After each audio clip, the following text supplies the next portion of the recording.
Kurs rupiah semakin terpuruk dekat ke 17.000 per dolar AS setelah Donald Trump menabung genderang perang tarif pada dunia.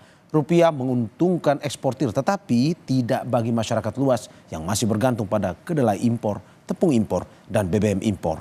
Ekonom meminta Bank Indonesia menjaga rupiah agar tidak tembus 18.000 terhadap dolar AS.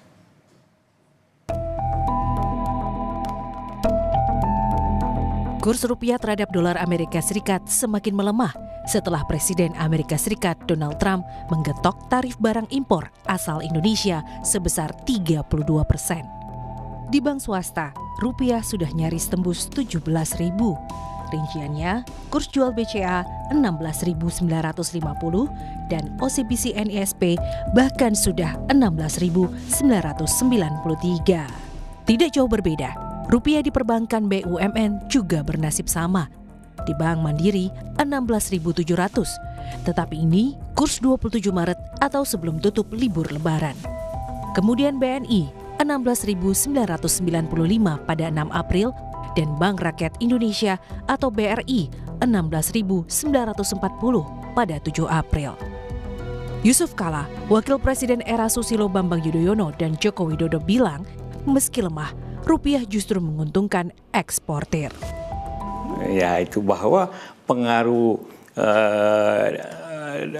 mata uang dolar kurs itu ya mungkin sampai 17 saja. Tapi sekali lagi saya nilai tukar yang melemah itu ada positifnya, ada negatifnya. Negatifnya tentu bagi importir, kita membeli barang itu akan lebih mahal dari luar.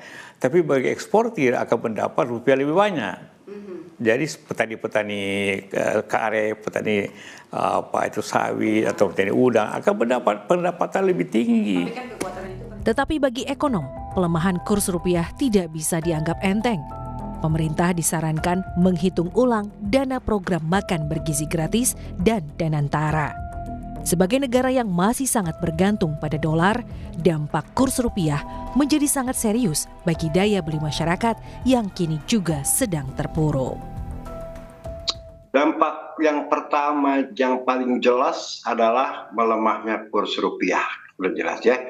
Jadi channel financial market jauh lebih cepat bereaksi ketimbang channel dari real market atau real sektor ya. Jadi kalau memang benar-benar 306T itu tadi yang dipotong dari APBN bisa membackup kasus Trump ini, membackup industri kita, tidak terjadi layoff besar-besaran, memitigasi risikonya, saya rasa itu lebih cantik ketimbang kan mengucurkan dana 306 triliun untuk Danantara dan makan bergizi gratis yang menurut saya adalah pemborosan yang sangat dahsyat.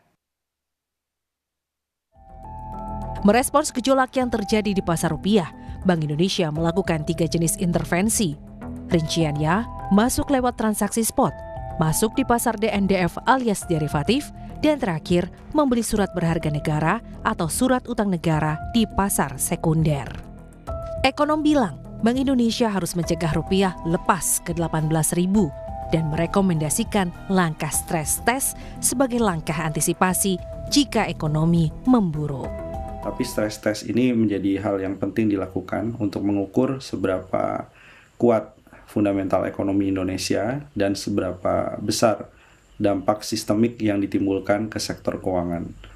Kemudian yang paling penting lagi adalah melihat dari intervensi moneter yang dilakukan Bank Indonesia untuk menstabilkan nilai tukar rupiah. Ini penting, tapi dengan cadangan devisa 154 miliar dolar, artinya cadangan devisa relatif ample untuk melakukan intervensi yang lebih dalam lagi. Sehingga cadangan devisa mungkin akan menurun dalam beberapa saat ke depan, tapi rupiah bisa dijaga setidaknya tidak melebihi level psikologis 18.000 per dolar Amerika Serikat. Karena level psikologis 18.000 per dolar ini akan memberikan tekanan pada importir, tekanan pada produsen yang akan diteruskan kepada konsumen dan berisiko menjadi imported inflation. Pelemahan rupiah memang menguntungkan eksportir, tetapi kemerosotan rupiah bisa berdampak pada harga kedelai yang melambung, bahan makanan dari tepung-tepungan lebih mahal, dan ingat, Indonesia masih sebagai net importir bahan bakar minyak alias BBM. Diah Megasari Anjaya, Tim Liputan Kompas TV, Jakarta.